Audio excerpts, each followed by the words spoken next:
Announce చేశాడు. ముందుగా తృప్తి డిమ్రిని అనుకున్నా, ఆల్రెడీ యానిమల్ చేశాం కదా, వెంటనే రిపీట్ అంటే బాగోదేమో అనుకున్నాడు సందీప్.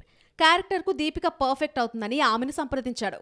దాదాపు ఏడాది పాటు ఈ కథతో దీపిక ట్రావెల్ చేసింది. దీపిక స్పిరిట్ ను రిజెక్ట్ చేసిందా, లేదంటే మేకర్సే దీపికను తప్పించారా అన్న సంగతి పక్కన పెడితే తృప్తిని హీరోయిన్ గా తీసుకోవడంతో రకరకాల కామెంట్లు సోషల్ మీడియాలో చక్కర్లు కొట్టాయి. బోల్డ్ సీన్స్ చాలా ఉన్నాయని, దీపిక అందుకే స్పిరిట్ ఆఫర్ను రిజెక్ట్ చేసింది అంటూ ఆమె పిఆర్ టీం ప్రచారం చేసిందంటూ సందీప్ ఫైర్ అయ్యాడు. దీపిక పేరెత్తకుండా ఓ టాప్ హీరోయిన్ పిఆర్ టీం తన స్టోరీని లీక్ చేసే ప్రయత్నం చేస్తోంది అంటూ డర్టీ పిఆర్ గేమ్స్ అనే హ్యాష్ ట్యాగ్ తో ఎక్స్ వేదికగా సందీప్ పెట్టిన పోస్ట్ హాట్ టాపిక్ గా మారింది. స్పిరిట్ కథ విని క్యారెక్టరైజేషన్ బాగుందని సైన్ చేశాక బోల్డ్ సీన్స్ చేయనని దీపిక తప్పుకుందంటూ ఆమె పిఆర్ టీం చేసిన ప్రచారంలో ఏమాత్రం నిజం లేదని తేలిపోయింది. రెమ్యునరేషన్ పెంచేయడం, ఆమె పెట్టిన రూల్స్ భరించలేక ఓవర్ బడ్జెట్ లెక్కలతో వద్దనుకున్నారు.